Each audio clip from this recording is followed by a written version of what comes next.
દેવતા સનકાદિક મુનિચારી વાણી વેદ વિમલ જસ ગાવે રઘુકુલ જસ વિસ્તારી બંધી જન ગ્રાંધવ ગુણ ગાવે નાચત દે દેતારી સેના સહિત શિવ દ્વારે ઠાડે હોત કુતૂહલ ભારી ભરત શત્રુઘ્ન ચરમ છતલીએ જનક સુતાલીએ જારી મેવા પાનલીએ કર લક્ષ્મણ ભર કંચન કી થારી સુન પ્રિય બચન ઉઠે રઘુનંદન નયન ના પલક સમારી ચિતવતય ભય કિયે ચરાચર મુદિત ભયે નર નારી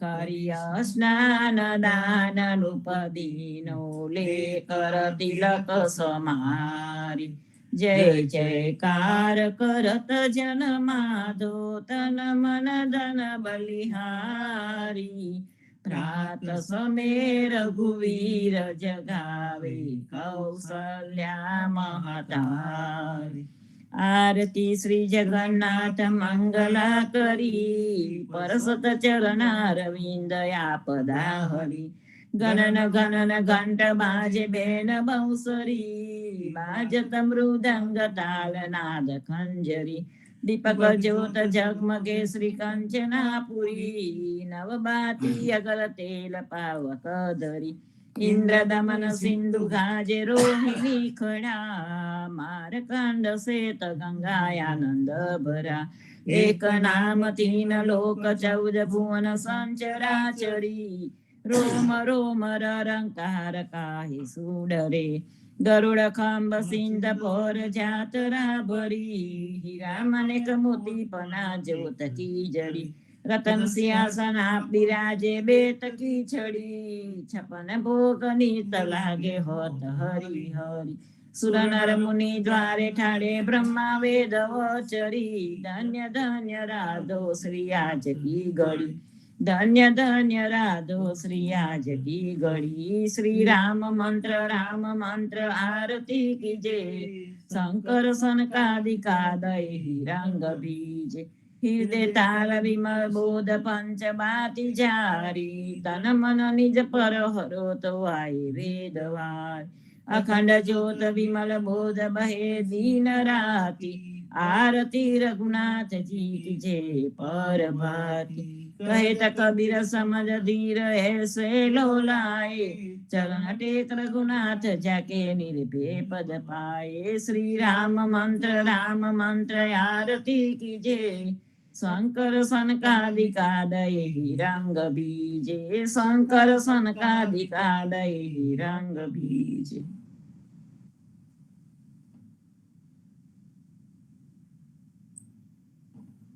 राम धन्य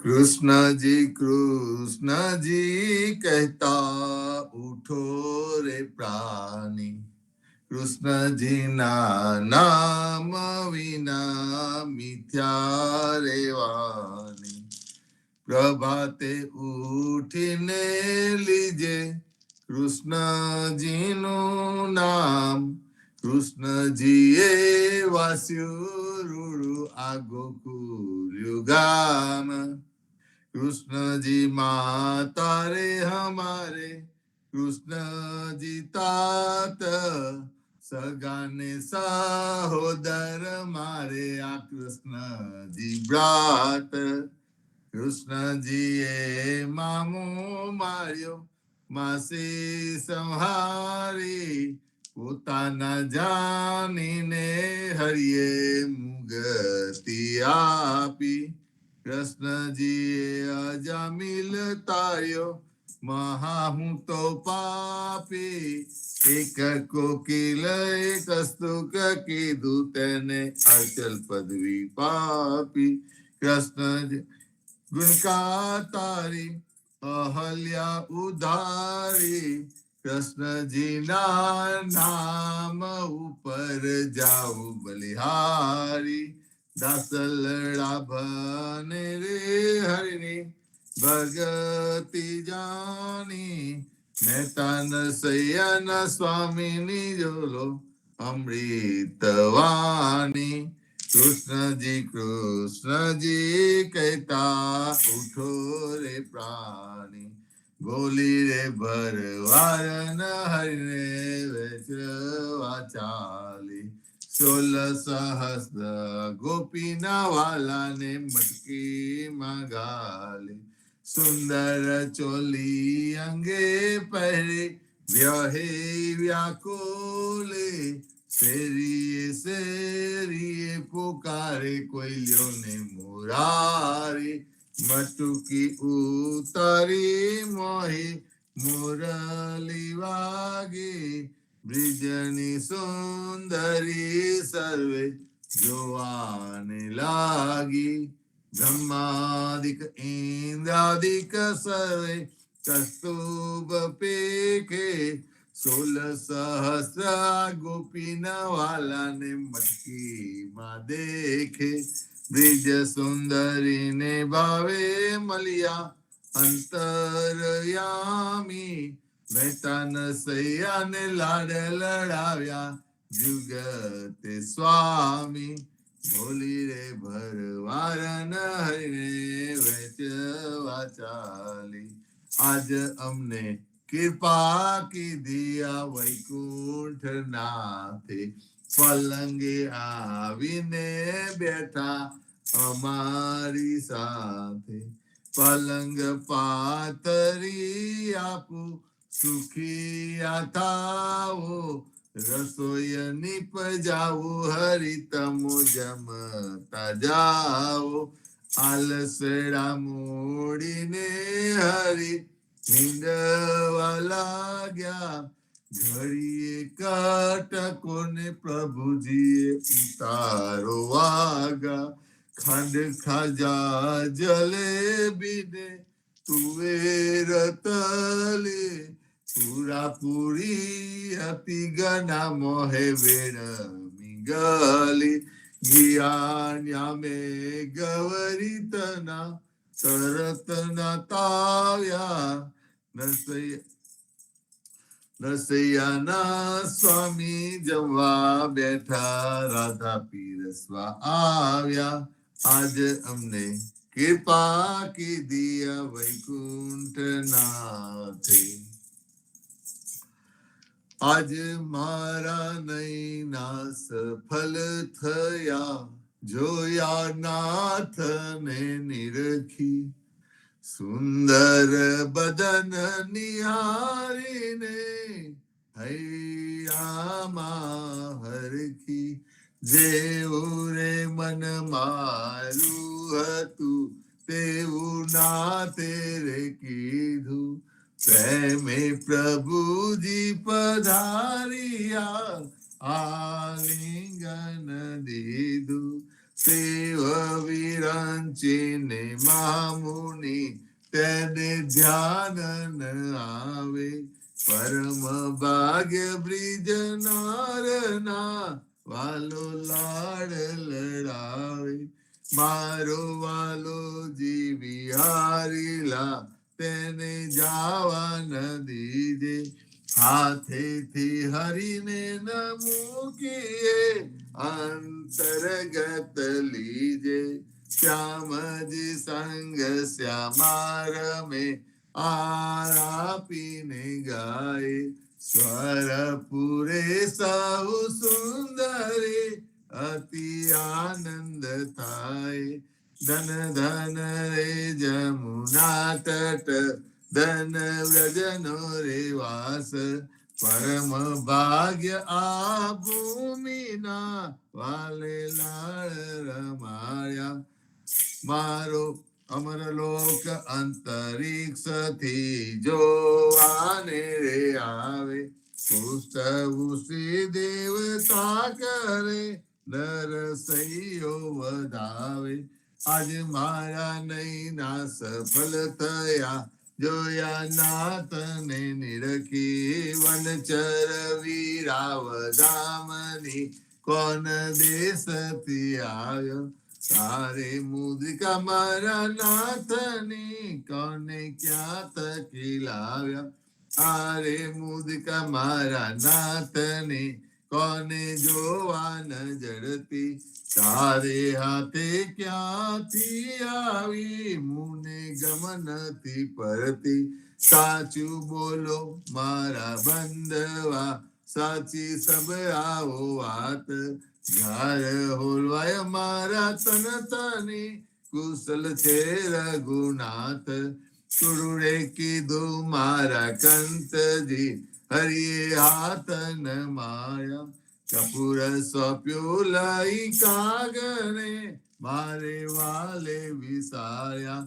મારા નાથ મેરા સૂતયા હૈડા કઠન જ કીધા છતાં આપે સૌ દેખતા મુખડે મુનિવ્રત લીધા જોગ લીધો બે બંધવે બેઠા આસન વારી સીતા આપીને તપસ થયા ઉપવિચ દીધા વારી પંથ નિહારી નેત્ર ગયા હજુ પાર ન આવે તુલસીના સ્વામીને જય કહો સતી સંદેશો કાવે વનચર વીરાવધામની કોણ દેશથી આવ્યા હસીને બોલ્યા હનુમાનજી માતા આજ્ઞા માગુ કહો તો રાવણ ને રોલવું કહો તો લંકા લગારું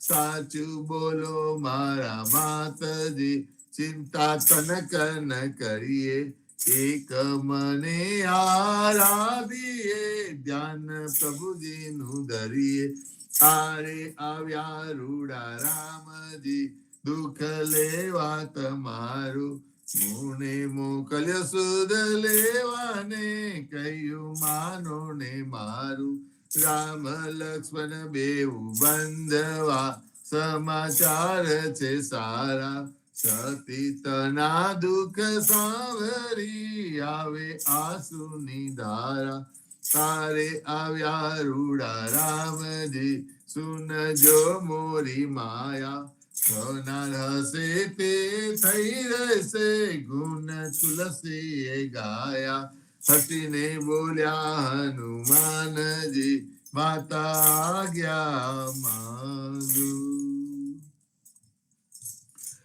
ધન્ય ધન્ય પદ્મનાભને જંગલના ચોરસિયા આગળ પાછળ ઝાડ ને વચમાં પોતે વસિયા વાડીએ જઈએ રે વૈષ્ણવ વાડીએ જઈએ પદ્મનાભના દર્શન કરતા સુખિયા રે તૈયે વાડી તો વૈકુંઠ સરીકે દર્શન દુખારીએ અધ્યારુણે દર્શન દીધું એ જસોદાના છઈએ ગોકુલ વાલો પાટન પ્રગટ્યા પદ્મનાભ કહીએ અધ્યારુએ પ્રગટ ગુણ ગાયો 28 લઈએ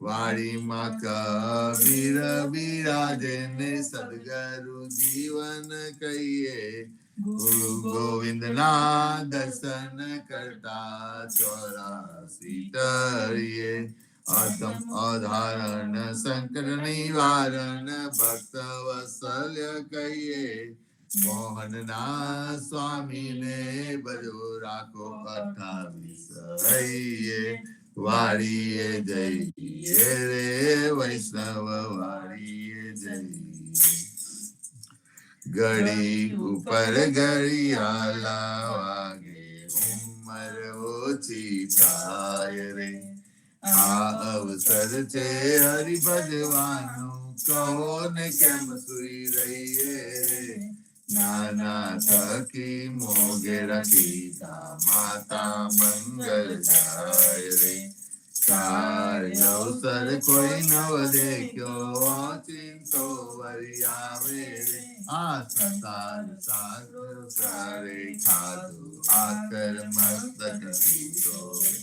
જમ દુત તો જોતો જ રહેશે હરિને નામે છૂટો રે હરિને ભજીએ બહુજન કરીએ નર હરિને નમીએ રે લાડ કરતો લક્ષ્મી વર્ણા રમાડે તેમ રમીએ રે હરિને ભજીએ બીજું તજીએ આ માયા મોટી થાય રે બેકત બેકત ડૂબકા મારે દુનિયા બુડી માહી રે કોઈએ કાયા બારી જાવી કોઈએ કાયા દાટી રે પવન મળતો પવન જાશે માટી મળતી માટી રે આ અવસર છે હરિ ભજવાનો જો મન વિચારી રે જે જન હરિનું સુમરન બોલ્યો જીતી બાદી હાર્યો રે નરસૈયાનો સ્વામી સમર્યો વેદ પુરાણે સાચ્યો રે જમના સિર પર પગલું દઈને વેગે વૈકુંઠ જાશો રે ગરી ઉપર ગરિયાલા વાગે ઉંમર ઓછી થાય રે અરે આજ રે સામરીએ મારે અમતું અંતર કીધા રે રાધાબાઈ નો હાર જ લઈને રૂક્ષ્મણીને આપ્યો રે જાનથી તો જાવન દેખી રૈત્રી મુકડો જોતી રે કાન તજુ પુરુષોત્તમ આગે આપો હમારા મોતી રે સૈયે સૈયે સાદ પડાવ ઘેર ઘેર હિંદુ જોતી રે રૂક્ષ્મણીને કોટે મેં તો ઓળખ્યા મારા મોતી રે હમારા મોતી કાગરિયા તમારા મોતી ગોળ રે ચાલો ને પેલા ચોકની હાથે તેના કરાવીએ તોલ રે રાધાબાઈ ને રીત કરી કૌમલી મનાવે કૃષ્ણજીને એટલું જ કહીજો મારે મંદિર આવે રે પેટી ભરી પટોળા લાવ્યા બે પોઠીડા પોટી રે દીવાને અજવારે બાઈ ઉમર કલહાર પુરવતી રે નરસૈયાના સ્વામી મારે મંદિરે આવ્યા રે રાધાબાઈ ને મનાવાને નવલા મોતી લાવ્યા રે આજ રે સામરીએ મારે અમતું અંતર કીધા રે સાદ કરે જસોદા માવરી સુતા જાગો દયાલ સેના જાગો મારા નાથજી તમને આવરી સિયાલ જમુના તીરિયામાં સાધકો કિલા કરી રહ્યા થયો પ્રાતઃ કાલ મહિરા મહિયારી કુમીરયા છોરું કરે રે કલો જમુના તીરિયામાં જસોદા જગાવે મહાવને સુતા જાગો નિતાર સૂરજ ઉગીને પંખી સ્વર કરે પાટ્યો પો પ્રભાત જમુના તીરિયામાં આરસ મળીને કૃષ્ણ ઉઠિયા આવ્યા રંગ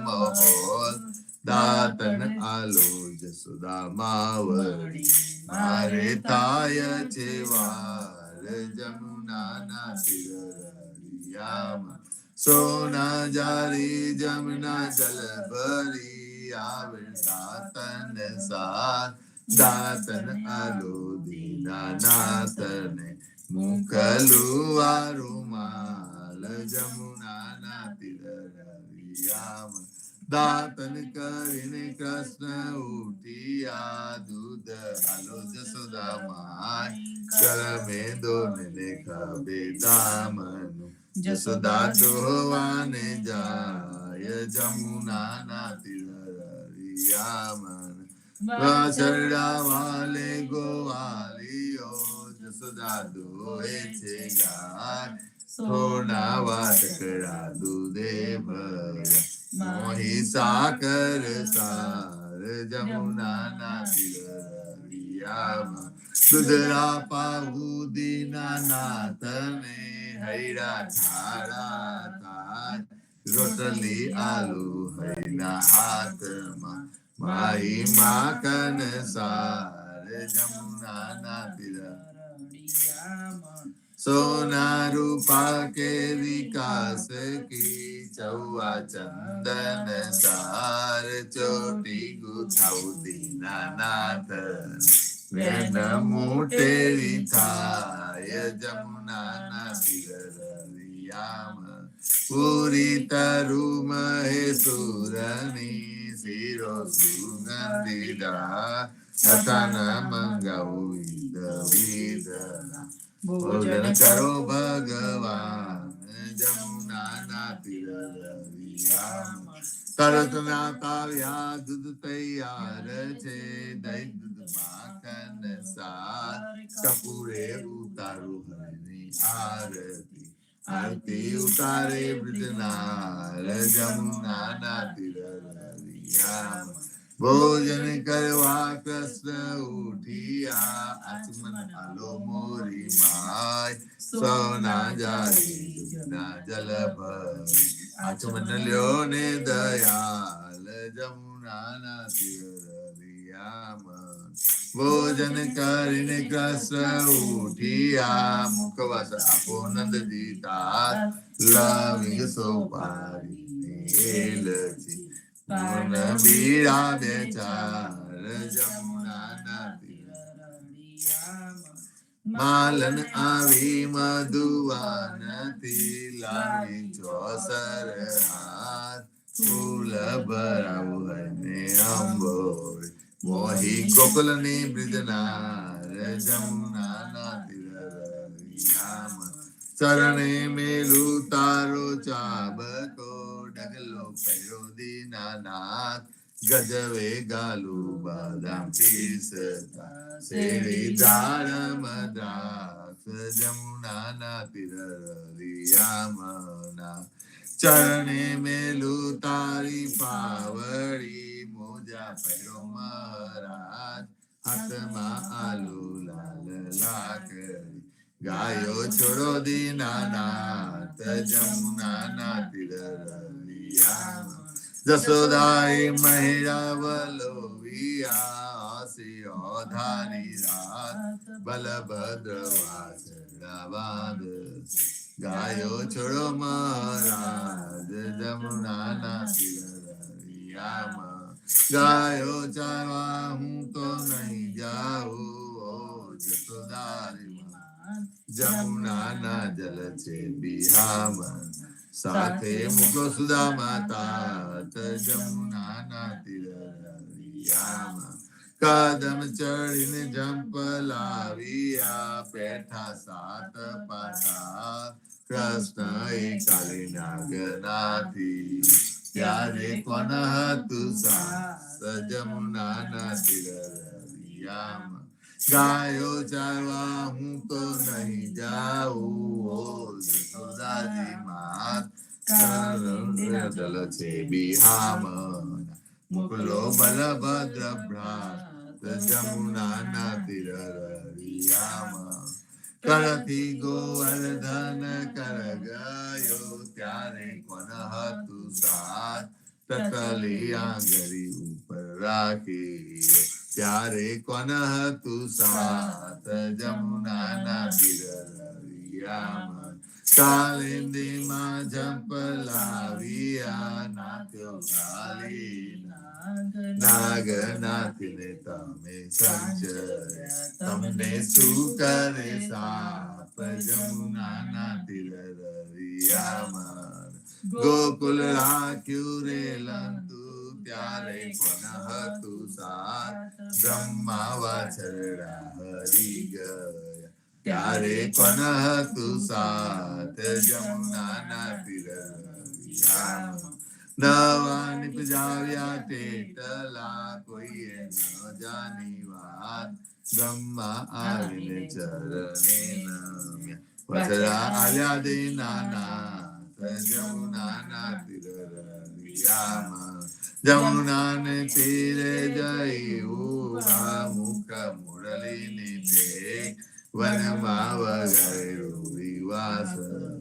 ગોપી સૌ કે દો ઘેર જમુનાના તીરમાં ગાયો ચારીને કૃષ્ણ આવ્યા ઓ જસોદાજી માં આનંદજીને આપો વગામન આવ્યા હલધર પ્રાંત જમુનાના તીરમાં ગોકુલ રાજે કોઈ સાંભળે ગાય નરણે નાદ ભવસાગર ફેરોટ ગાય માધવ દાસ જમુનાના તીરમાં ગાય માધવ દાસ જમુનાના તીરમાં જીવન જી મહારાજ માંગુ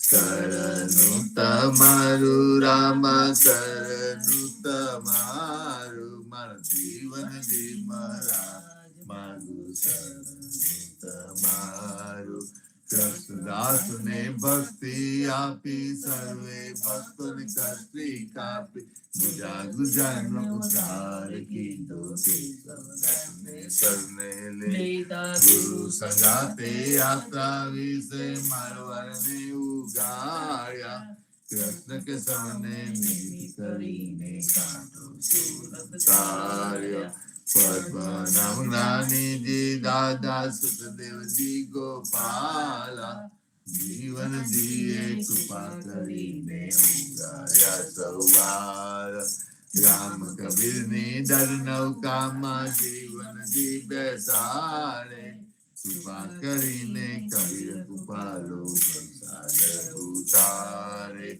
જીવન જીના બાલ ગોપાલો રામ કબીર ઉચ્ચારો ભવસાગરથી તરવાનો આસન બવારો અનન્ય ભક્તિ નામ નિષ્ઠાને સત્સંગતિ ને ધારો અવિશ્વાસને વિશિષ્ટ ભોજન શરીર સંગને તારો નિસંગ હોઈને ભજન કરો તો નામ પરે તત્કારા નિજ પાપીને શરણે લીધા એવા દીન દયાલા સદગુરુ જીવન છોડી જના જીવન કૃષ્ણ જીવન રામ સદગુરુ જીવન છોડી જના જીવન કબીર જીવન રામ હરમા બાપર કૃપા કરીને કાલો જાળ્યા જીવન જી મહારાજ મારું શરણું તમારું રામ શરણું તમારું મારું જીવન જી મહારાજ મારું શરણું તમારું જીવન શ્યામ ને દ્વારકાદાસ રાઘવ વસંત ને નરસિંહદાસ ભગવાન રઘુનાથ શ્રી જગન્નાથ જગદીશ ચંદ્ર તે સુતી અધુનાથ જગદીશ ચંદ્ર તન પ્રેમ જીવનદાસ પ્રેમ જીવનદાસ ના અપૂર્વ દાસ એ છે જીવન જીનો પરિવાર ગુરુ પરંપરા નો વિસ્તાર ગુરુ પરંપરા જે જન ગાય તે જન જીવન પાવન થાય ગુરુ પરંપરા જે નિત્ય ગાય ઈષ્ટ કૃપા તે જન પર થાય અહર્નિશ સુમરન જે જન કરે પ્રેમ ભક્તિ થી તે જન તરે જીવન જી મહારાજ મારું તમારું શરણું તમારું રામ શરણું તમારું મારું જીવન જી મહારાજ મારું શરણું તમારું સ્વામી કૃપા કરો અતિ ઘણી સ્વામી રે મારા સ્વામી કૃપા કરો અતિ ઘણી બાજો વિચાર અચલ ભક્તિ દેતાય જે છે મુક્તિ ભંડાર પાય લાગી કરું વિનંતી સ્વામી કૃપા કરો અતિ ઘણી. સ્વામી રે મારા સ્વામી, કૃપા કરો અતિ ઘણી. ભજો અનેકો વિચાર, અચલ ભક્તિ દેતાય. જય છે મુક્તિ ભંડાર, પાય લાગી કરો વિનંતી. આનંદ આરતી હરક અપારા, હરિજન આય મેરે પ્રાણ આધાર. આ સંત દર્શન તન તાપ નિવારો, જન્મ મરણ ભવ સાગર તારો. સાક પાક મલી જન પાવો, સંત સંગત મલી હરિ ગુણ ગાઓ. ઘેર ઘેર મંગલ હોત બધાય, જન જીવન તા બલ બલ જાય. આનંદ આરતી હરક અપાર, હરિજન આય મેરે પ્રાણ આધાર. હરિજન આય મેરે પ્રાણ આધાર. ચૌદિસ બાંધો જીવના, દેવ રઘુપતિ કી આર. વાટ ઘાટ રક્ષા કરો, ચોરા ઉચારે ખાન. સિયાવર રામચંદ્ર કી જય, વૃંદાવન કૃષ્ણચંદ્ર કી જય. સદગુરુ શ્રી જીવનજી મહારાજ ને રામ કબીર. સ્વામી પરિવાર ને રામ કબીર. હિત કૃપા ને રામ કબીર. ભારતમાં સંધ્યાના રામ કબીર. સબ સંતન ને પ્રભાતના રામ કબીર. રામ કબીર સંતો સવાર સવારમાં રામનું નામ ને રામનું કામ. જેમ કહે છે, આનંદ આરતી હરખ અપારા, હરિજન આવે પ્રાણ આધારા. અને આ સંતો દર્શન તન તાપ નિવારે, જન્મ મરણ ભવ સાગર તારે. આપણે સંતો સાથે મળીને જે હરિની ભક્તિ કરે છે, એ મોટામાં મોટી સદગુરુની કૃપા છે. સદગુરુની કૃપા વગર આ નહીં થઈ શકે. આવો નરેશભાઈ, આપણે શરૂઆત કરીએ પ્રતિસાદની આજના શનિવારની. રામ કબીર.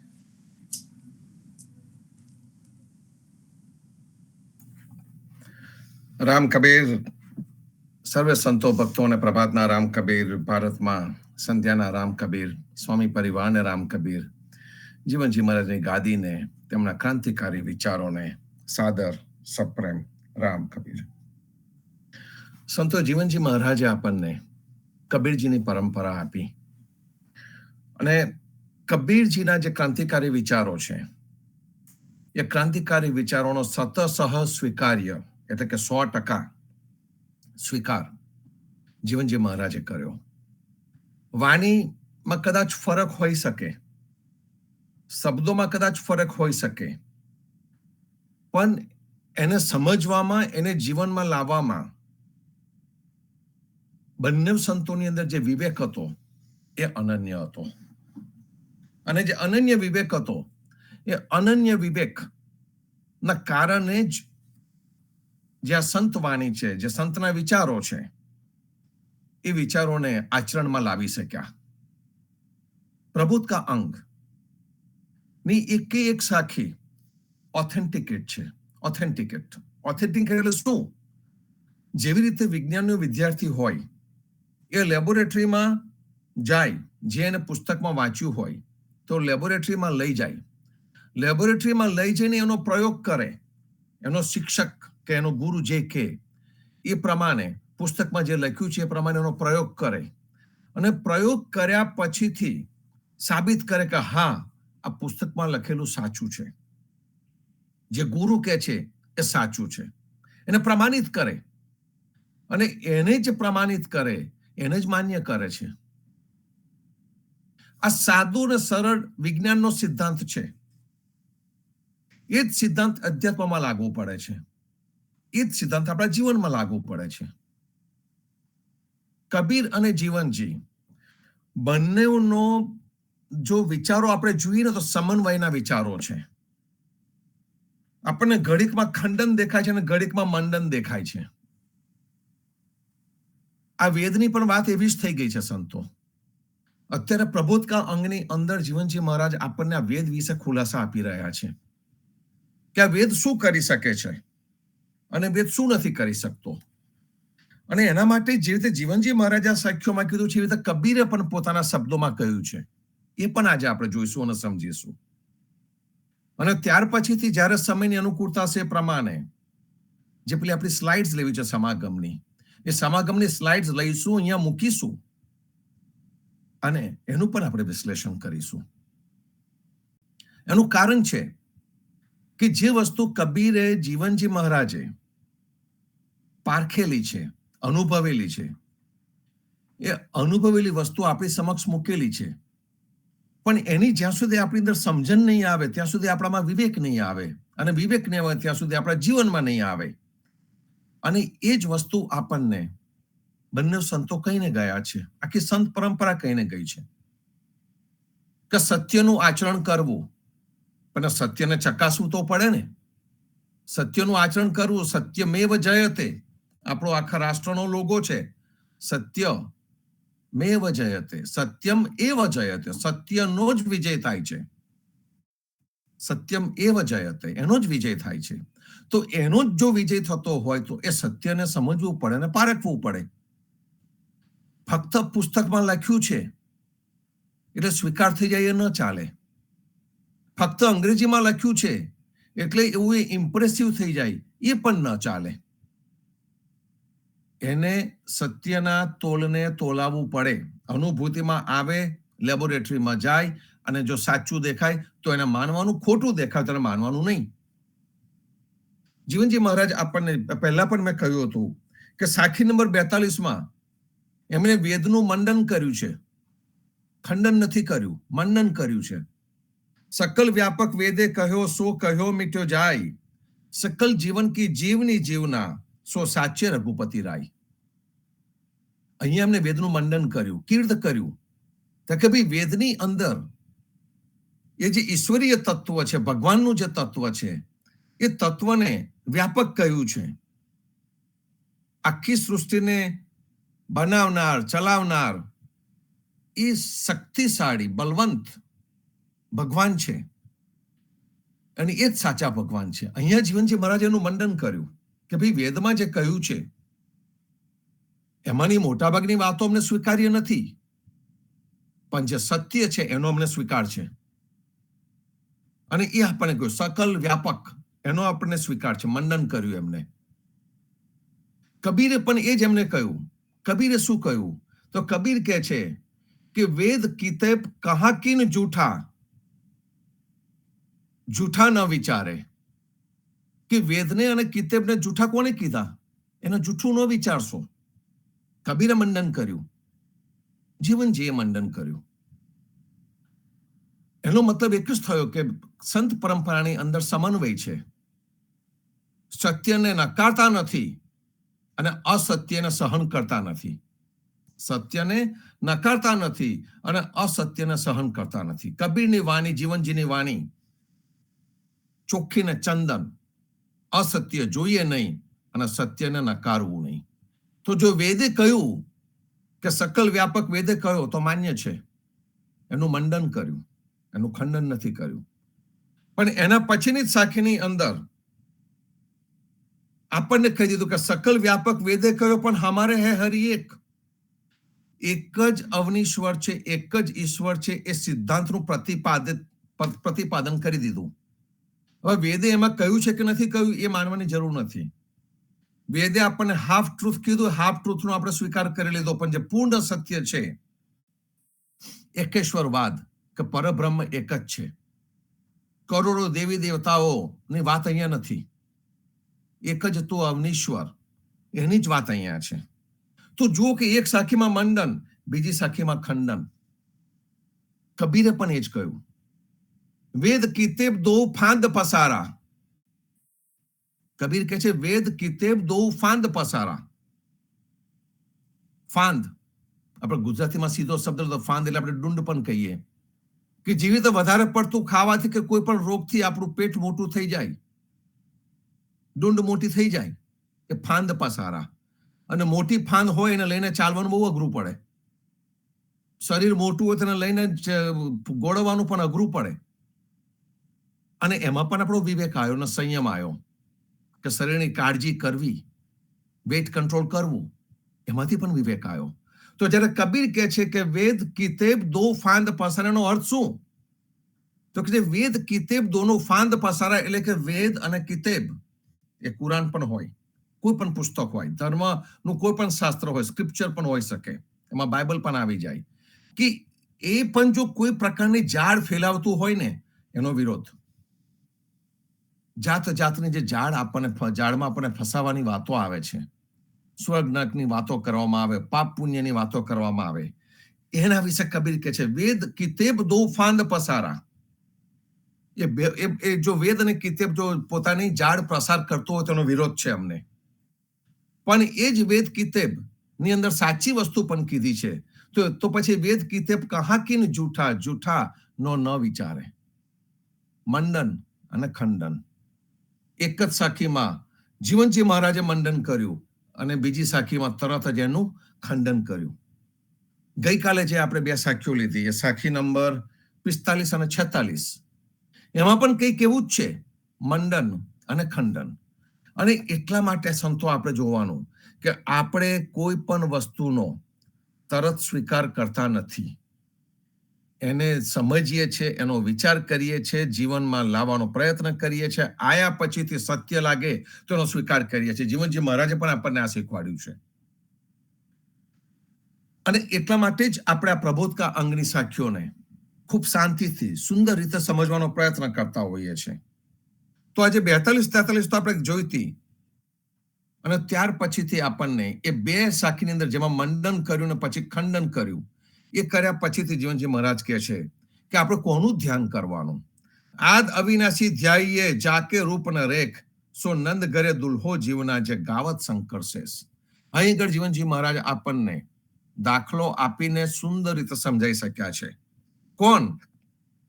કે જે નંદજીના ઘેર નો રાજા છે, જે નંદજીની ઘેર ઝૂલે છે, જેને શંકર અને શેષ જેના નામનું ભજન કરે છે, એ કોણ છે?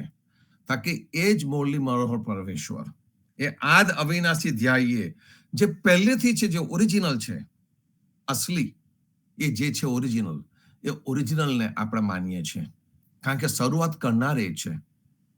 અને એને જ આપણે અને જે શરૂઆત કરનારો છે એને કોઈ રૂપ નથી, એને કોઈ રેખા નથી. એ અવિનાશી તત્વ છે, જેનો વિનાશ કોઈ પણ ક્ષણે નથી. કાળના મોઢામાં એ જનારો નથી, કાળના મુખમાં એ જવાનો નથી. એવું જે તત્વ છે, એ તત્વને આપણે ધ્યાઈએ છીએ. હરિ અમૂર્ત ધ્યાયે આરાહીએ તે પરબ્રહ્મ. અધ્યારુજી આપણને પહેલી જ લીટીમાં, જેને કહીને કે ક્રિકેટની ભાષામાં છગ્ગો મારીને જાય, એ રીતની વાત છે કે હરિ અમૂર્ત ધ્યાયે આરાહીએ તે પરબ્રહ્મ. પરબ્રહ્મની પહેલી જ ઓળખ હિન્દોલામાં આપણને આપી દીધી. અને એમાં જ અધ્યારુજીએ પણ વેદને ચેલેન્જ કર્યું કે વેદ ન લહે જસ પાર. વેદને પણ એનો પાર સમજમાં આવતો નથી. ફરીથી અધ્યારુજીએ એનું મંડન કર્યું, ખંડન કર્યું. હિન્દોલા તે યોગ અધ્યાત્મ સાર, સાચો હિન્દોલો આપણને સમજાઈ દીધો. દરેકે દરેક સંત ખંડન કરતો જાય છે, મંડન કરતો જાય છે. આપણું 28મા નંબરનું કીર્તન હિન્દોલા પણ એ જ છે. આત્મા તનો વિશ્રામ, કે મનુષ્યને જે પરમેનન્ટ શાંતિ જોઈએ છે તે ક્યાં આગળ મળે? તો પરમેનન્ટ શાંતિ હિન્દોલામાં મળે. હિંચે હિંચે તે હરિ પરબ્રહ્મ. રમે તે ખરો, રમાડનારો તો છે, રમે તે ખરો, ખેલે તે ખરો. આપણને જે નટ એટલે કે જે વેશ ભજવવાની વાત કરી છે, એ વેશ ભજવી જાય ને તે ખરો, એ બતાવે છે. તો એના પછીની જે સાખી છે 45 નંબરની, એની અંદર કે છે, ફરીથી પાછું વેદનું ખંડન કર્યું છે. જુઓ તમે અહીંયા, વેદ વનમાં જીવના ભૂલ્યા સબ સંસાર. વેદરૂપી વન છે, જંગલ છે, અને વેદરૂપી વનમાં ભૂલ્યા સબ સંસાર. આ વેદે બધાને ભૂલા પાડી દીધા, જાળમાં ફસાયા આપણને. વેદ વનમાં જીવના ભૂલ્યા સબ સંસાર, કર્મ ધર્મ ફાંસી ભઈ. કર્મના નામે પાપ અને પુણ્યને લાવી દીધા. સારા કર્મ, ખરાબ કર્મ, કર્મ કરવું જ નહીં, કેવું કરવું, એ દરેકની વસ્તુ આપણને પેલા પેરામીટર્સ આપી દીધા. એક જાતનો ધર્મ આપી દીધો અને બસ આની અંદર તમે લપેટાયેલા રહો. અને એનો આધાર લઈને જાત જાતના વાડાના સંપ્રદાય ઉભા કરવામાં આવ્યા. અને વાડાના સંપ્રદાયનો દરેક મનુષ્ય શિકાર થઈ ગયો. હું મુસલમાન, હું હિન્દુ, હું સનાતની, હું ખ્રિસ્તી, હું જૈન, હું ધર્મ, બૌદ્ધ, કેટલા જાતના વાડા આયા. અને એની અંદર પાછા નાના વાડા આયા. અહંકારે રચેલા આ બધા વાડા. એક જ ધર્મ, એક જ વસ્તુ, અહંકારથી પોતપોતાની માન્યતા પ્રમાણે ચાલવા માંડ્યા. ગુરુ મતે ન જીવના, ગુરુના મત ઉપર ન ગયા. આપ મતે પોતાના મત ઉપર કૂદકા મારવા માંડ્યા. અને એ જે આખું ઊભું કર્યું કર્મ ધર્મ ફાંસી, ભાઈ એની ફાંસી થઈ ગઈ. એનો ફંદો, ફાંસી એટલે કે ફંદો થયો. ત્રીજા ચરણમાં આપણને કર્મ ધર્મ ફાંસી, ભાઈ જે કર્મ અને ધર્મના નામનો ફંદો તૈયાર કરવામાં આવ્યો. હવે ફંદો જયારે તૈયાર થાય તે ફંદામાં ડોકું નાખવાનું ને.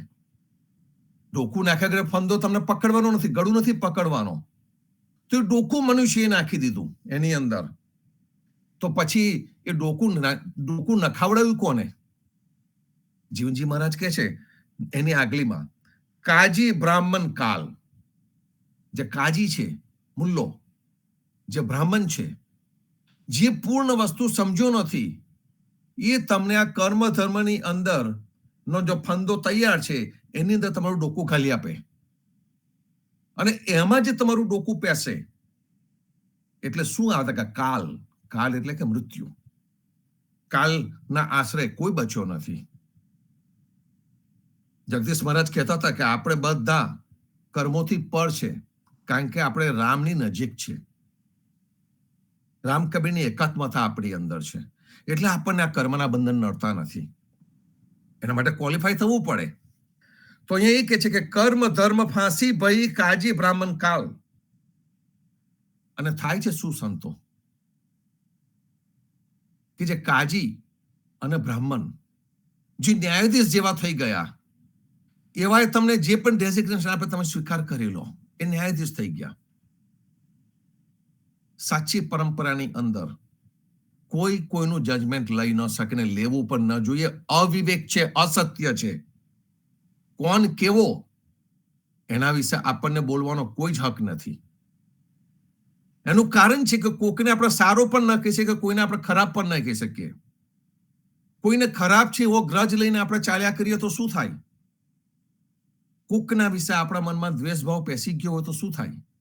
તો કે કોકના વિશે આપણા મનમાં દ્વેષભાવ પેસી ગયો હોય તે ઘડીએ આપણે સવારે ઉઠીને અમૃતનો પ્યાલો કે જળનો પ્યાલો લેવાના બદલે ઝેરનો પ્યાલો લઈને પીએ, એના જેવી એ વસ્તુ છે.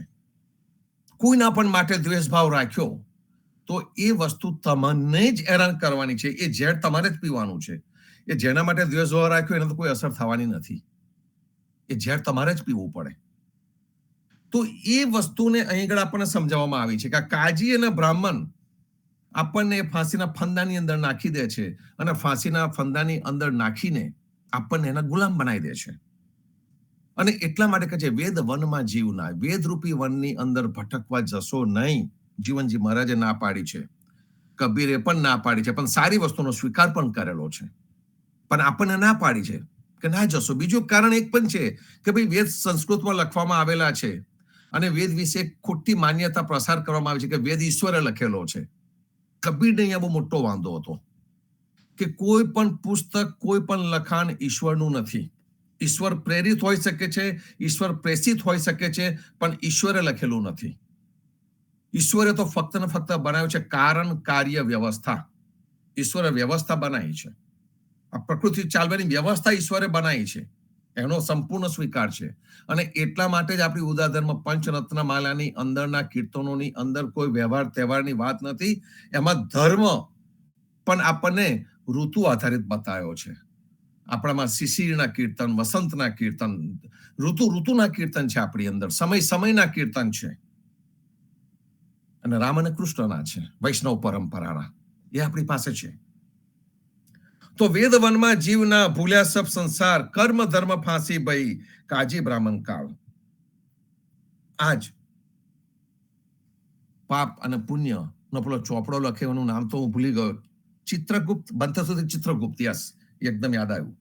હું ઇન્દોરમાં ફરવા ગયો હતો ને, તે વખતે એક જગ્યા પર મોટું સર્કલ હતું અને સર્કલ ઉપર આટલી મોટી ચોપડી લઈને, મોટામાં મોટી ચોપડી લઈને, મોટી પેન લઈને લખવા બેઠા હતા ચિત્રગુપ્ત. જે ગુપ્તને ચિત્રી શકે ચિત્રગુપ્ત. એટલે આપણા મનના જે ભાવ હોય એ પણ જે વિચારી લેતો હોય ત્યાં ચિત્રગુપ્ત. એનું એક પાત્ર બનાવી દીધું કે પાપ અને પુણ્ય દરેક જણનો હિસાબ કિતાબ રાખે છે, કરોડોનો, બધાનો, અને અંતે એ આપણો ન્યાય કરે. તો એ જે આખી જે ફાંદ, જે જાડું બનાવવામાં આવ્યું, એ જાડાનો વિરોધ કરવામાં આવ્યો. અને ત્યાર પછીનો જે લીટી છે એ લીટી છે, વેદ ભૂલાયા સકલ જોગ, તું નહીં અપને સાથ, ટુક ટુક કરુંગા જીવના જો ચડે હમારે હાથ. વેદને આડે હાથે લીધો છે જીવનજી મહારાજે અહીંયા.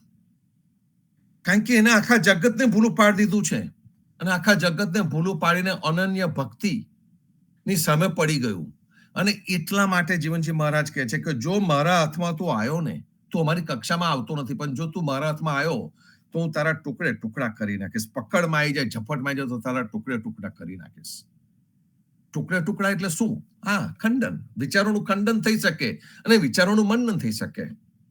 અહીંયા હિંસાની વાત નથી, પણ જે પણ વસ્તુ સૃષ્ટિની કાર્યકારણ વ્યવસ્થાની અંદર ન આવતી હોય, કોઈ એમ આવીને આપણને કે, શંકરાચાર્યએ કહ્યું હતું કે જો વેદ પણ આવીને મને કહેશે કે અગ્નિ ઠંડો છે તો હું નહીં માનું. શંકરાચાર્ય એ પણ કહીને ગયા કે વેદ આવીને મને કહેશે કે અગ્નિ ઠંડો છે તો હું નહીં માનું. કેમ? તો કે જગતની કાર્યકારણ વ્યવસ્થાની વિરુદ્ધની વાત છે. અગ્નિ ઠંડો હોય જ ન શકે. અગ્નિમાં તમે હાથ નાખો એટલે દાજીને દાજે જ. તમે બરફને ટચ કરો તો ઠંડો લાગે ને લાગે જ. અને એટલા માટે જ કે વેદ આવીને પણ જો મને કહેશે તો પણ હું આને માન્ય નહીં રાખું. આ શંકરાચાર્ય કહીને ગયા. સાચા સંતો જેને આ ઈશ્વરીય તત્વને સમજી લીધું છે, જેને આપણને આ અદ્વૈત તત્વ આપી દીધું છે. જગદીશ મહારાજ આપણને કહેતા હતા કે આપણે પણ વિશિષ્ટ અદ્વૈતમાં માનનારા છે. આપણે રામ અને કૃષ્ણને માનીએ છીએ એટલે વિશિષ્ટ ભાવથી આપણે એની તરફ જોતા હોઈએ છીએ. એક વિશેષ ભાવથી આપણે એની તરફ જોતા હોઈએ છીએ. એટલા માટે આપણે વિશિષ્ટ અદ્વૈતમાં માનનારા વૈષ્ણવો છે. આ જગદીશ મહારાજના શબ્દો છે. હું એકના શબ્દો તમને એટલા માટે કહું છું કે આપણા મગજમાં આવે કે આ બધી હસ્તીઓએ આ વસ્તુઓને ચકાસીને આપણી સમક્ષ મૂકી છે. હવે આપણે પોતે એને ચકાસવાની રહી કે પછીથી આપણને પેલું જે આંધળું ભરવે એમ ભરવાઈને ચાલ્યા જવાની વાત નથી અહીંયા સંતો. તો કે છે વેદ ભૂલાયા સકલ જોગ, તું નહીં અપને સાથ, ટુક ટુક કરુંગા જીવના જો ચડે અમારે હાથ. તો તારું કાસડ કાઢી નાખીશ, તારા વિચારોનું ખંડન કરી નાખીશ. જીવનજી મહારાજ કહે છે અહીંયા. જ્યારે કબીરે વેદોનો સ્વીકાર કર્યો ત્યારે એમણે કહ્યું કે વેદોનો સ્વીકાર કેમ કર્યો? કે વેદોએ ધર્મ, અર્થ, કામ, મોક્ષ આપણને જીવનના ધ્યેય આપ્યા છે. તો જે સારી વસ્તુ આપી છે એનો સ્વીકાર છે. સકલ વ્યાપક વેદે કહ્યો, જીવનજી મહારાજ એનો સ્વીકાર કર્યો. જે સારી વસ્તુ છે એનું મંડન થયું. અને એટલા માટે એક જગ્યાએ કહેવામાં પણ આવ્યું છે કે વેદના 13.5 ભાગમાં કર્મકાંડ છે, એક અડધો ભાગ છે કે જેની અંદર ભગવાનની સાચું તત્વ આપણને સમજાવવામાં આવ્યું છે, જેનો આપણે સ્વીકાર કર્યો છે.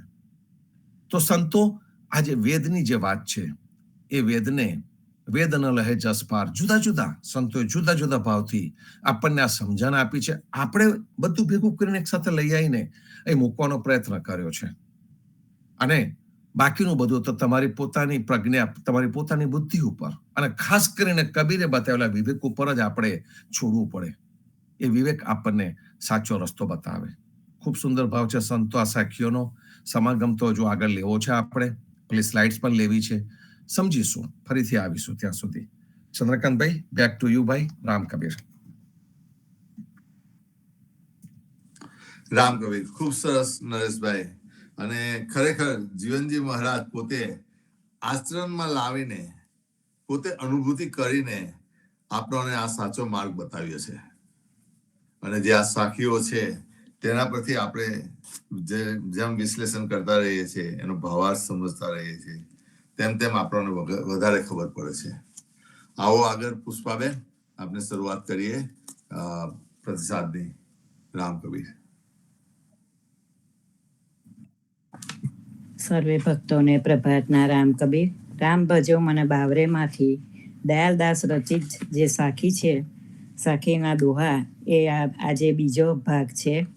નંબર 2, દોહરા સંપૂર્ણ સોરઠા. તું કર સદગુરુ પ્રીત જે કરમ તના વન કાપસે, ભજ સીતાપતિ રઘુનાથ જે અમર સુખ તને આપશે. અર્થ સમજાવ્યું છે. તું સદગુરુ પ્રત્યે લગ્ની રાખ, જેઓ તારા કર્મના સમુદાયને કાઢી નાખશે. તું સીતાપતિ રામનું ભજન કર, જેઓ તને શાશ્વત સુખ આપશે. સાખી નંબર 2, કર અમર ધામ મેં વાસ, તું સદગુરુ તનો પસાવલે, જहाँ राधा रास विलास, તું મન નિશ્ચલ કરી ચંત દે. અર્થ સમજાવ્યો. તું સદગુરુની કૃપાથી ભગવત ધામમાં નિવાસ કર, કે જ્યાં ભગવાન રાધાની સાથે ક્રીડા કરે છે. તું તે પ્રત્યે અચલ મનથી લક્ષ્ય રાખ.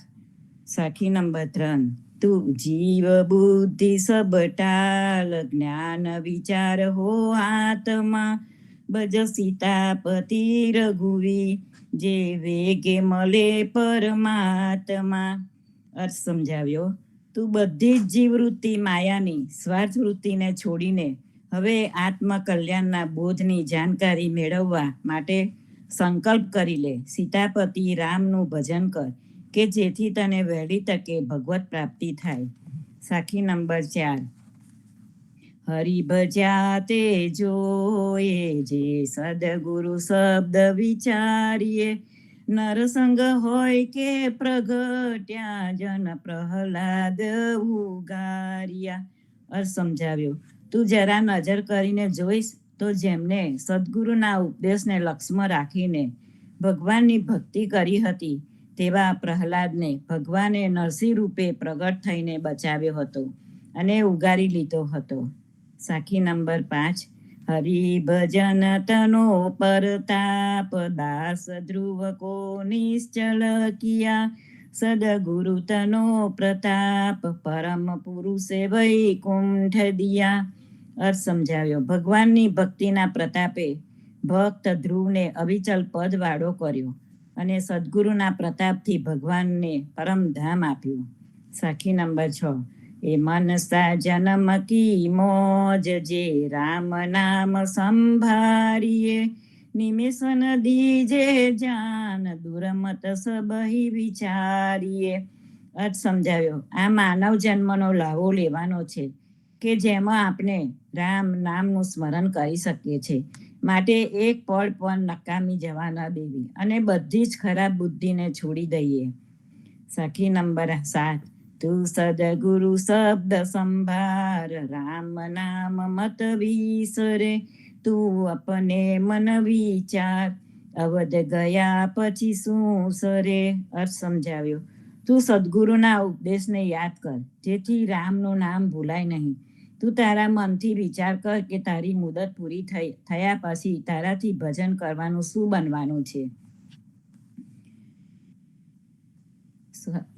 એટલે જ આપણને પણ સદગુરુએ સમજાવ્યું. હમણાં નરેશભાઈએ પણ કીધું કે આપણે વેદ કર્મ ને બધું છોડીને આપણી આ રામની સાચી ભક્તિ, સીતાપતિ રામની અને એક ઈશ્વરની ભક્તિ પણ આપણે આપણા મનથી જો શાશ્વતથી કરીશું તો પણ આપણે પણ એ રસ્તે ચાલીશું. સર્વને રામ કબીર.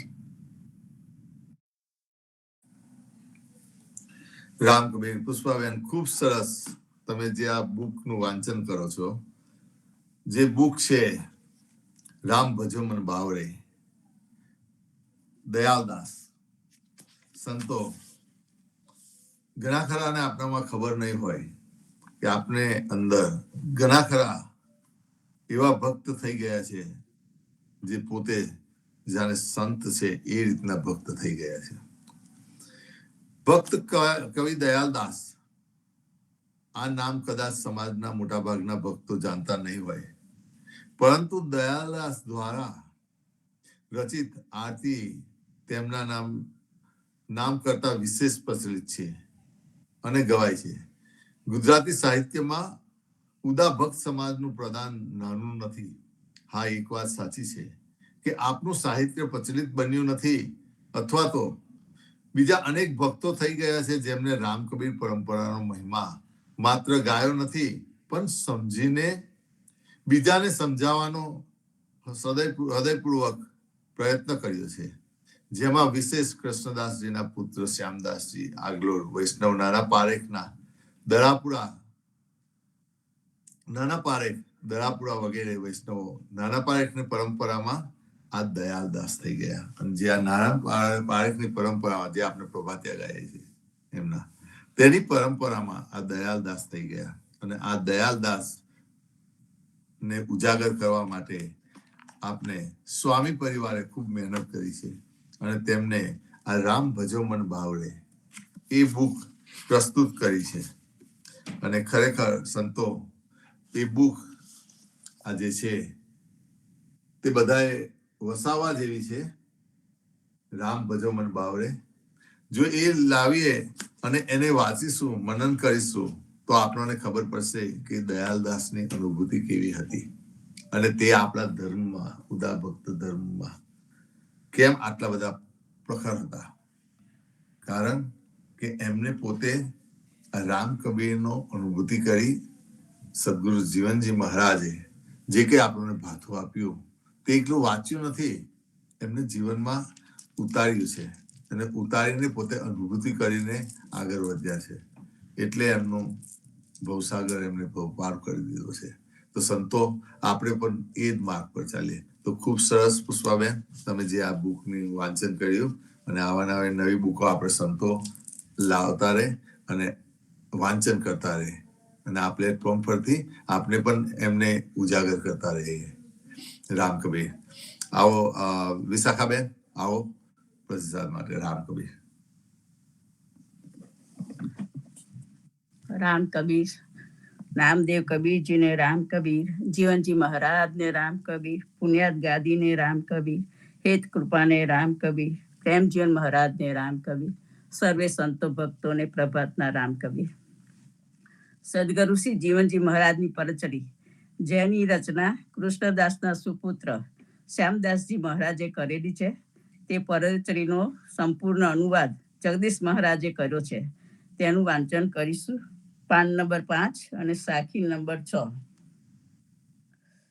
સીતાપતિ તે સામલો ધનુષ ધરો રઘુવીર, મુખ બજાવે મોરલી જીવન કેલ કરે અહીર.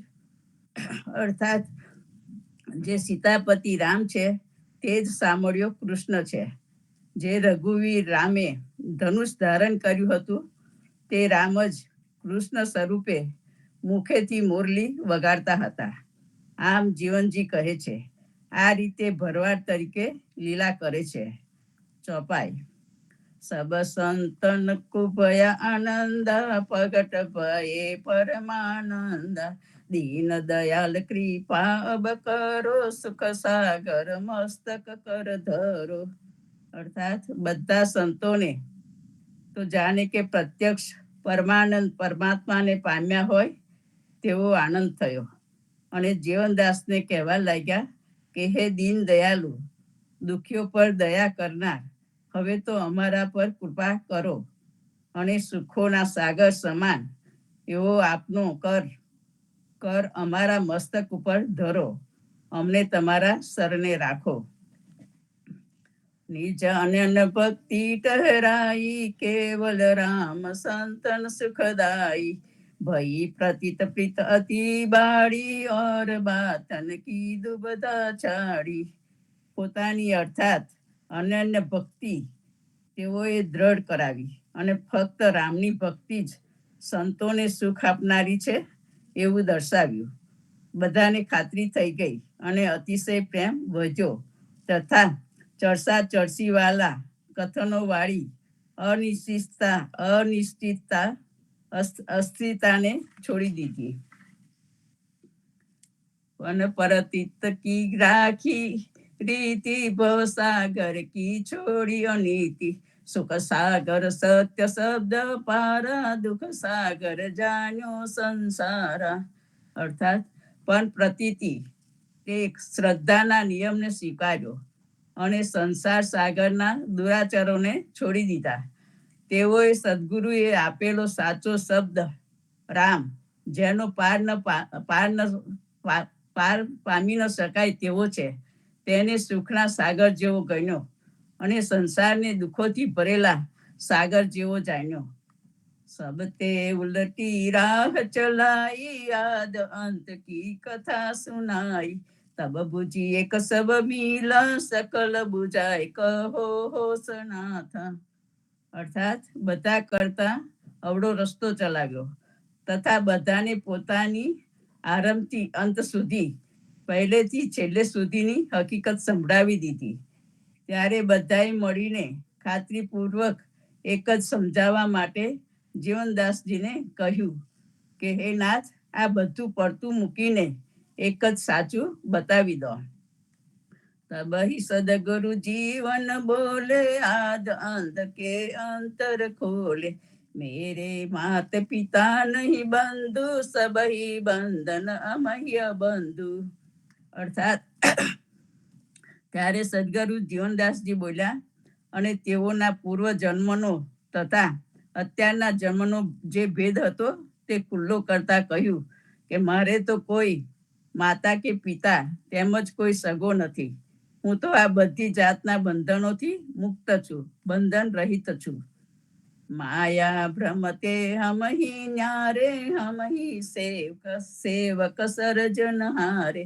સર્જનહાર હમ અંતર નાઈ, હમહી સત્ય સંત હમ માઈ. અર્થાત માયા ભ્રમથી હું નિરાળો છું. હું તો સર્જનહાર ભગવાનનો સેવક છું. એટલું જ નહીં, પરંતુ મારામાં અને સર્જનહારમાં કઈ જુદાઈ નથી. માટે હું જ સત્ય સ્વરૂપ છે અને સત્ય બધા મારામાં, મારી અંદર જ રહેલા છે.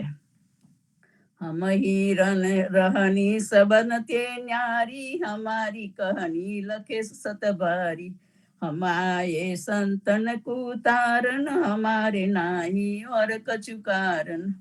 અર્થાત મારી રહેણી કરની બધા કરતા જુદી છે.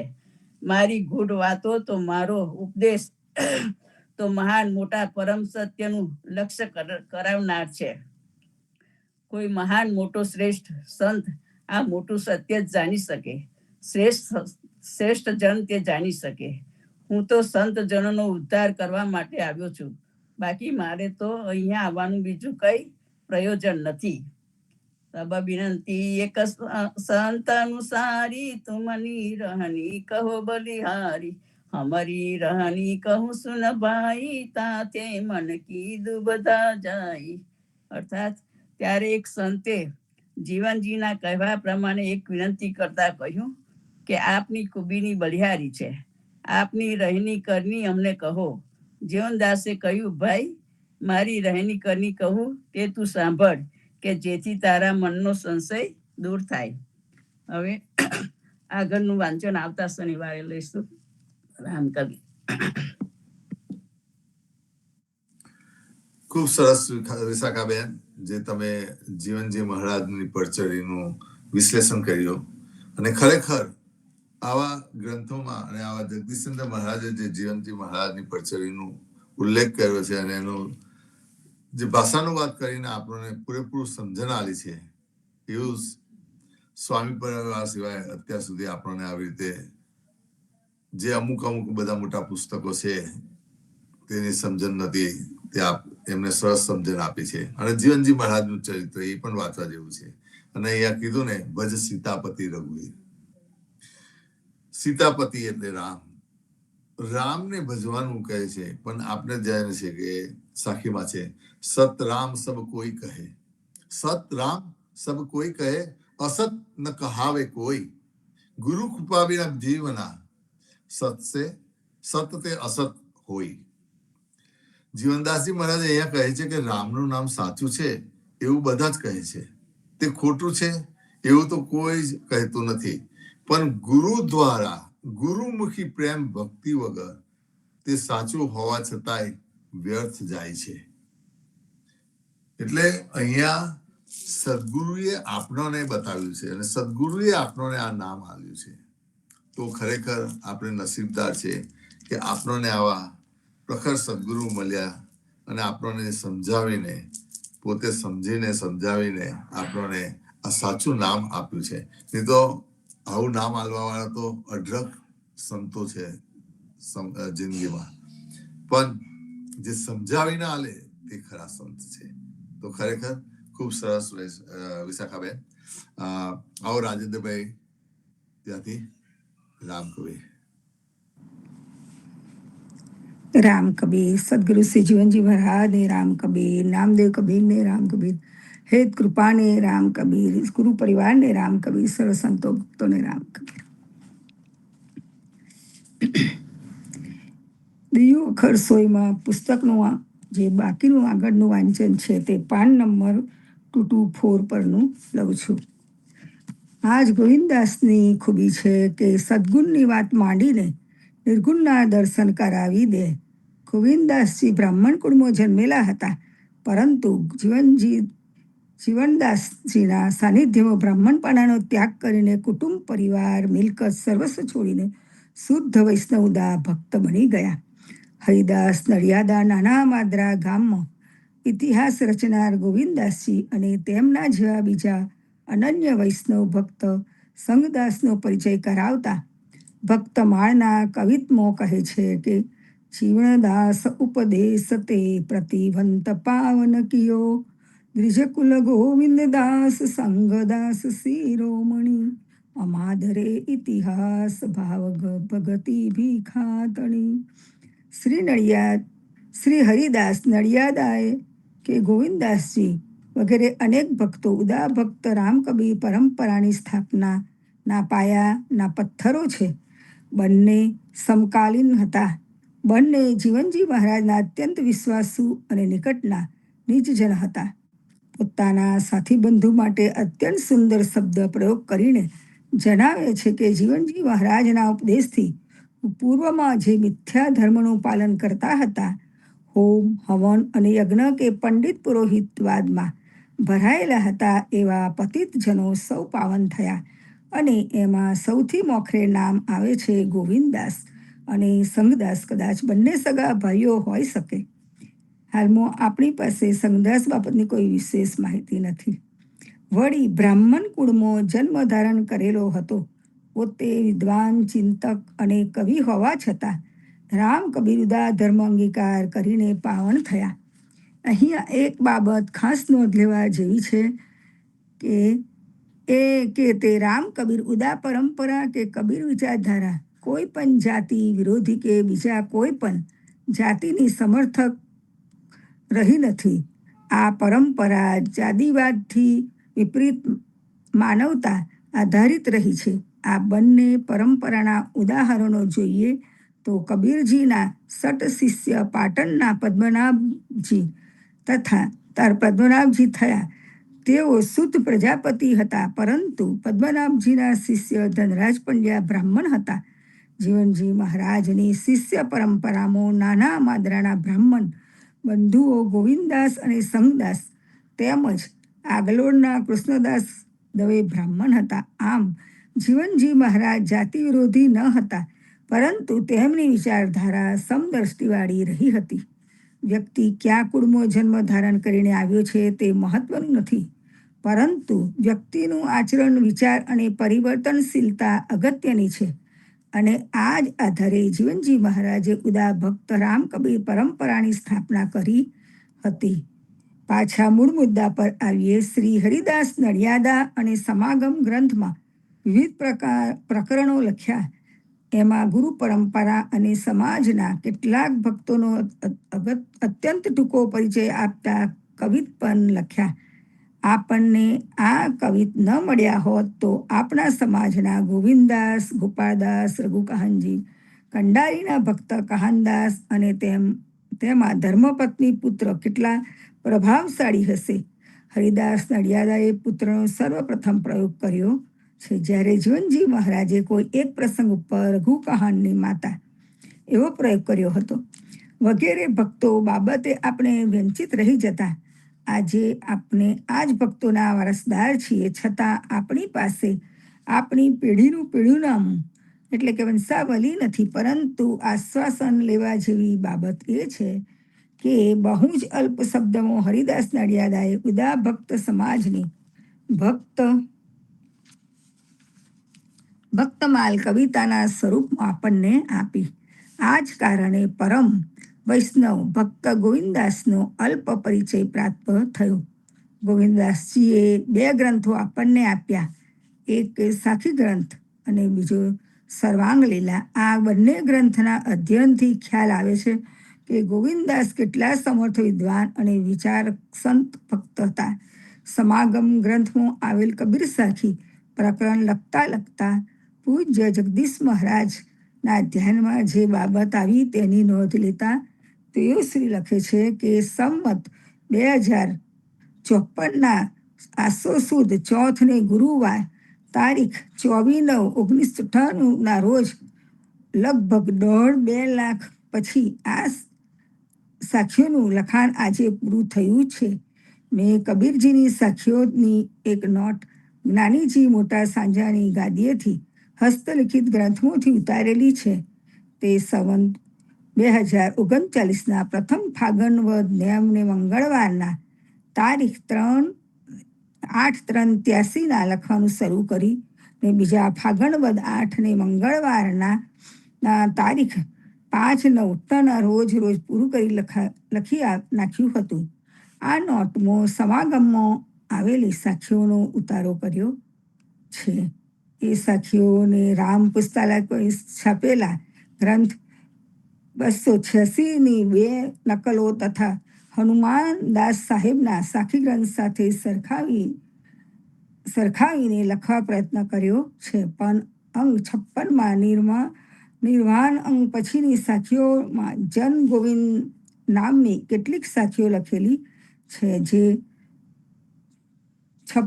તેથી 56માં અંગ પછીની સાખીઓમાં ગુજરાતી શબ્દો પુષ્કળ વપરાયા છે, માટે તે હિન્દીમાં ફેરવીને લખવી જોઈએ. આમ વર્ષો પહેલાં સહેજ રીતે હસ્તલિખિત ગ્રંથમાંથી ઉતારો કરવામાં આવ્યો હતો. આ હસ્તલિખિત ગ્રંથ સમાગમ પુણ્યાત ગાદી ઉપર પૂંજાર્થે મૂકવામાં આવ્યો છે. આ સદર ગ્રંથમાં કબીરજીની સાખીઓ સાથે ગોવિંદદાસજીની સાખીઓને પણ હરિદાસ નડિયાદાએ લખી નાખી હતી. તેઓએ લગભગ પ્રકરણ કેમ ના લખ્યું તે તો આજે આપણે કહી શકીએ એમ નથી અને એના વિશે વિવાદ પણ ન કરવો જોઈએ. પરંતુ લગભગ 2017માં કબીર સાખીઓનો ગ્રંથ છાપીને પ્રસિદ્ધ કરવો જોઈએ એવી ભાવના પ્રગટ થઈ અને તેનું ગુજરાતી ભાષાંતર પણ થવું જોઈએ. પૂજ્ય જગદીશ મહારાજે આ કાર્યનો પ્રારંભ કર્યો અને 56થી સાખીઓના અધ્યયન બાદ વધુ પડતા ગુજરાતી શબ્દોનો ઉપયોગ વિચાર કરવા માટે પ્રેરણા આપતા હતા. કેમ કે કબીરજી સાખીઓના ગુજરાતી શબ્દો ક્યાંથી હોય?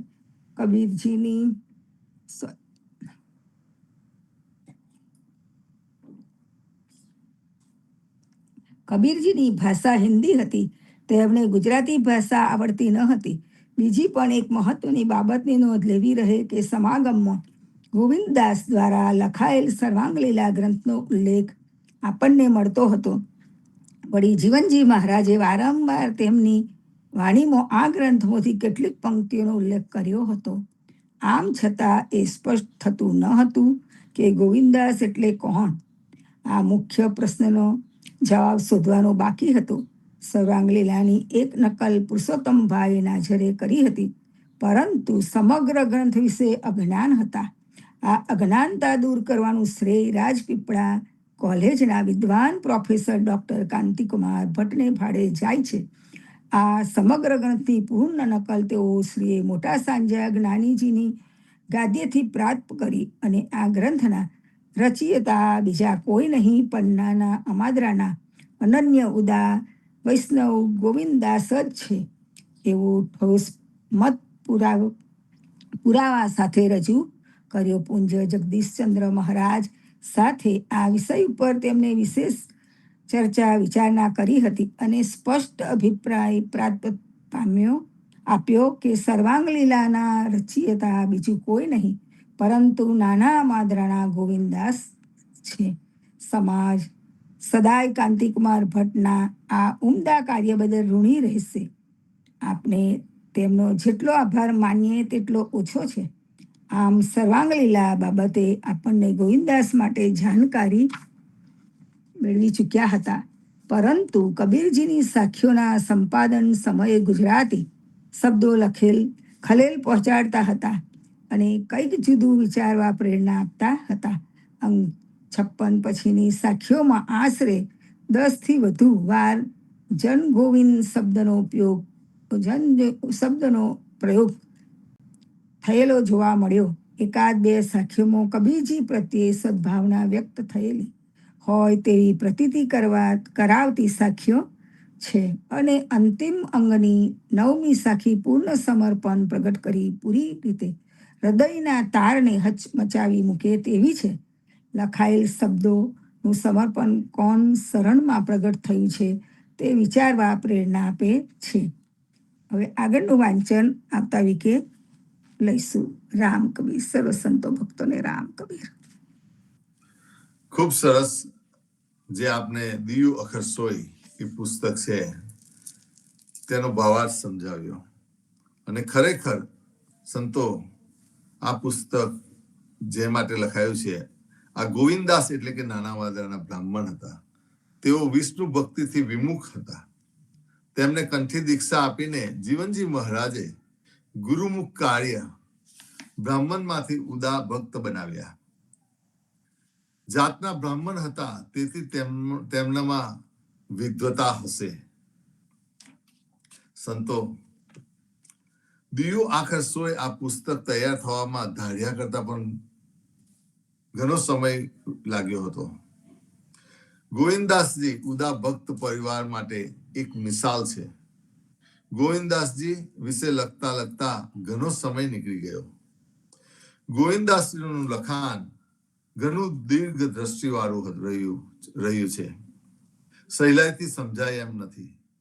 આ પુસ્તકનો ભાષાનુવાદ કરવામાં પૂજ્ય જગદીશચંદ્ર મહારાજે અગાધ પ્રયત્ન કર્યો છે અને તે પછી ગુજરાતીમાં ભાષાનુવાદ તૈયાર થયો છે. વાંચવાથી વાચકોને તેનો ખ્યાલ આવશે. તો સંતો આ દિયુ આખર સોય આ બીજો ગ્રંથ હમણાં રામ ભજોમન બાવળે એની વાત કરી અને એની પછી આ દિયુ આખર સોય. આવા તો ઘણા પુસ્તકો સ્વામી પરિવારે તૈયાર કર્યા છે આપણા માટે. બસ ભોજન તૈયાર છે અને પીરસી દીધું છે. બસ એ જમવાનું કામ આપણે કરવાનું છે. તો ખરેખર આવા સારા ગ્રંથો આપને ઘરે વસાવીએ અને આપના ઘરે હશે તો આપણને વાંચવાનું મન થશે અને વાંચીશું તો આપણને એની અનુભૂતિ થશે અને આપણે પણ ભવસાગર પાર ઉતરશું. જેવી રીતે આ મહાન સંતો પોતે સદગુરુના સાનિધ્યમાં આવીને જે અનુભૂતિ કરીને પોતાનું જીવન પાર કરે છે. તો સંતો આપને પણ આ સંતોના અનુભૂતિ અને અનુભવથી આપણું જીવન પાર કરીએ. સંતો આવાના આવા ભાવથી આપણે સાંજે સંધ્યા આરતીમાં મળીએ અને સવારે કાલે ફરીથી આવા આનંદ મંગલમાં આવીને પ્રભાતિયામાં ભેગા થઈએ. ત્યાં સુધી સર્વે સંતોને પ્રભાતના રામ કબીર. રામ રામ કબીર. રામ રામ કબીર. સર્વે સંતો ભક્તોને પ્રભાતના રામ રામ કબીર. રામ કબીર. રામ રામ કબીર. રામ કબીર. રામ કબીર. રામ કબીર. રામ કબીર. રામ કબીર. રામ